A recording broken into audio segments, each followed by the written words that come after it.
These days, billions of dollars are being spent to influence voters for the right to represent them for the upcoming legislative terms in all races. While there are no stunts being pulled at a local meet and greet at the VFW in Waterford, candidates are working one-on-one with voters in order to make a change at the local level. This includes challengers and incumbents for Township Clerk, Supervisor, and the Waterford Township Board. Sue Camilleri is one candidate for Township Clerk and is appreciative for the grassroots meet and greet. It's a great opportunity just to connect with people, tell them about yourself, but also find out what their concerns are. I do this at meet and greets like this, but I also do it going door to door. It's essential to talk to people when you're running for office. Carl Solden is a former police chief in Waterford and has been township supervisor since 2001 and said the agenda is clear for those who hold a seat, including himself. Revenue sharing has depleted statutorily. Constitutional revenue sharing is still there for a portion, but with the decrease of revenue sharing since 2001 and the decrease in property taxes that we've faced here as of late since 2008 is just horrendous, and that's our main source of income. So biggest challenges is to try to make do with what we have and provide the citizens with the services that they deserve. While politicians at the congressional and state level spend billions of dollars, grassroots politics fits these candidates just fine. For News at Noon, this is Roy J. Akers reporting.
charge of Waterford Township as a supervisor since, 2000.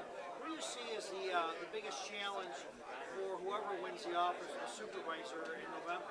Well, quite frankly, I've had that challenge since 2001 with revenues and expenditures.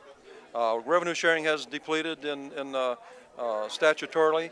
Constitutional revenue sharing is still there for a portion, but with the decrease of revenue sharing since 2001 and the decrease in property taxes that we've faced here as of late since 2008 is just horrendous.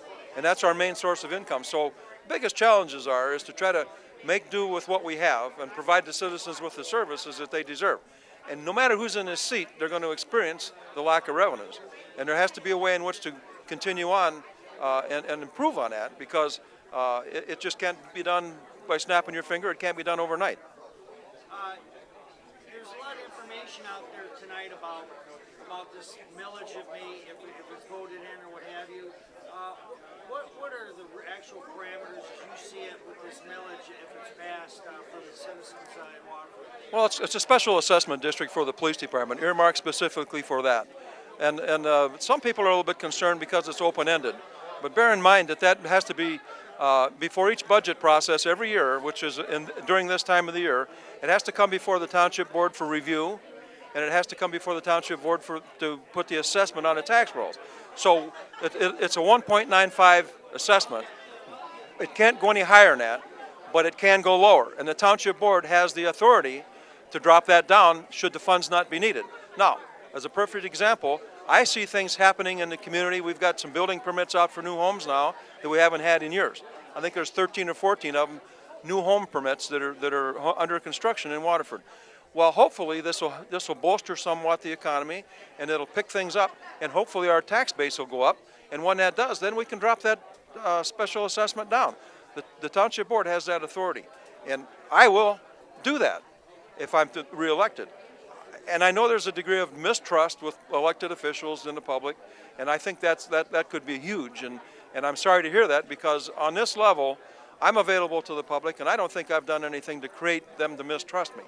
And I think we have a Township Board, for the most part, that feels the same way. So if we're still here and this millage assessment's passed, we will do as needed. I'd like to ask a follow-up, this time on the crime. Communities all over, tragedies are happening in communities all over the place, from what happened in West Bloomfield, what's happening all over the place. And Waterford's had a different type of, a lot of new people have moved in, and some of them are a little different. What are you cognizant of as a township supervisor to kind of keep the township residents safe? Well, that's why we need more police officers on the street. And that's what this special assessment is for, is to bring people and put them on the street. Not in offices, not hidden away in the building someplace, in cars, on the street, for visibility purposes and crime control. Now, it's no secret that crime is on the uprise. We've had horrible, horrible crimes. Not so much in our area. We did have at the Roladium a shooting about a year ago where 3 guys walked in and sprayed the place. And that's just typical of what could happen, but you never know, such as the West Bloomfield incident, when, where, and how this is going to happen. So you have to be ready for it, and you have to have trained people to back one another up and be able to handle these things. And a preventative part of this is huge. More cars, more officers. The preventative part is what we really need.